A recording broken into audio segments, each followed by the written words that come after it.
Hello everyone, it's Paige and welcome back to my YouTube channel. Today we're doing a shot scope coaching series where I'm going to be giving you tips on if you should hit a driver off the tee or a wood or a hybrid.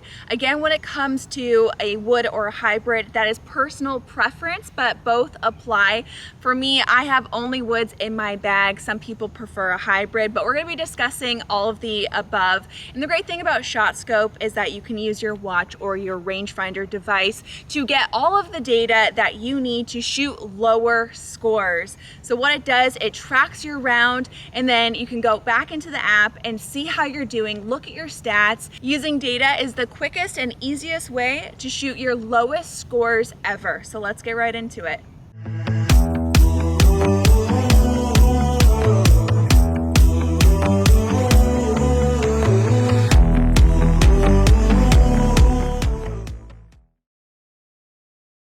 So when I'm deciding if I want to hit a driver or a wood off the tee, I look at the hole at hand. Every single hole is going to be different, and it's really going to determine what club you hit. For example, we have this hole right here. It's a straightaway par 4, but there are some bunkers in the distance which could be some trouble. I am a bit of a longer hitter, which can help me and hurt me. Sometimes I can hit it past all the trouble, or sometimes I'm hitting it right at the trouble. So I actually tend to hit woods off the tee quite a bit when I'm playing up with tees. If I'm playing back, then I always hit my driver, but I just look at the trouble. So there's that bunker out in the distance, so I'm going to use my shot scope rangefinder to shoot it and see what it's at. So the first bunker that I'm seeing is 151, which is not going to be in my way. So 216 to the bunker on the left and 230 to the bunker on the right.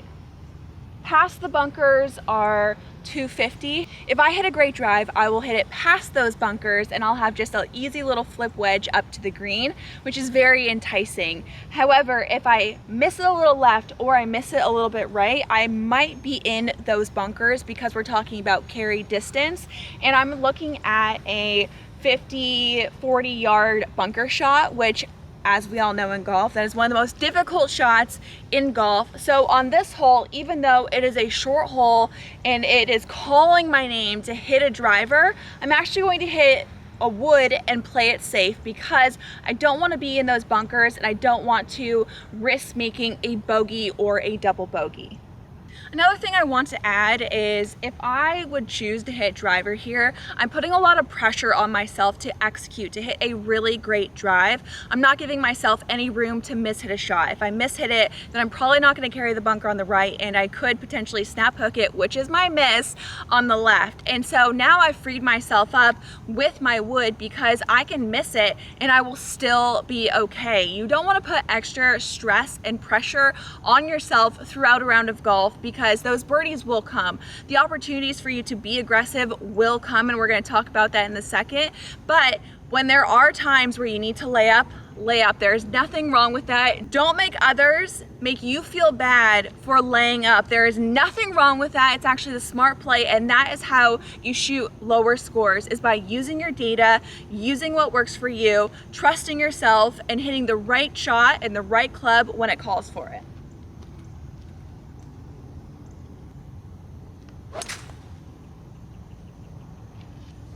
Another fairway hit. We touched on this a little bit, but let's talk about accuracy off the tee. For a low handicapper like myself, as a scratch golfer, I am more accurate with my woods compared to my driver, and the data shows that throughout shot scope. But one thing that's really interesting, if you're a higher handicap, they show that it really doesn't matter too much on what club you're hitting, so you might as well hit the driver because you're not fully consistent yet with your woods or your driver, and so you might as well want to hit it farther. But there are those times where you miss hit a shot. We all miss hit a shot. It doesn't matter if you're a 20 handicapper or a scratch golfer like myself, you're going to find trouble. How we get out of trouble is really important, so let's talk about it.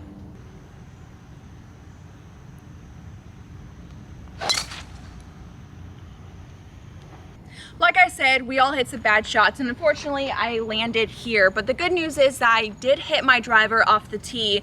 So instead of being 30 to 40 yards back of where my driver is with a wood or a hybrid, I am at least up a little bit more, still in the trouble. But how do you get out of a difficult situation? Because that is where you make your big numbers, by trying to hit the hero shot. We have all seen players have a sliver of an opening and they hit this amazing shot and we're like, I can do that.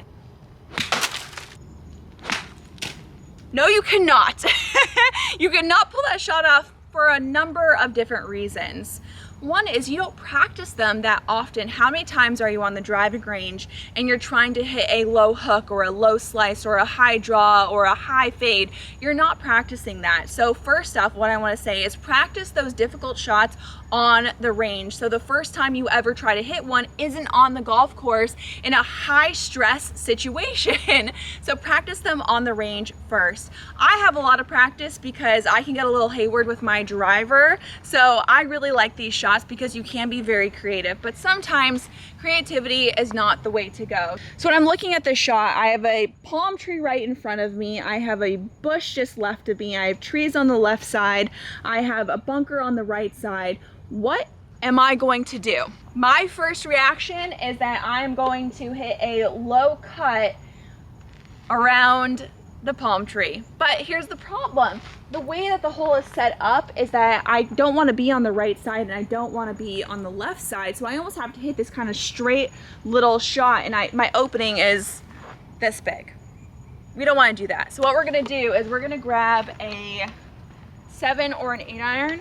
I like taking less loft on a shot like this because sometimes when you have a lofted wedge off of a lie like this that's a bit sandy, you don't know how it's going to react, you dig and then you just kind of like chunk it out. When you have less loft, it's easier for you to hit it easier and for it to roll and go lower. So let's grab my go-to is usually a 7 iron.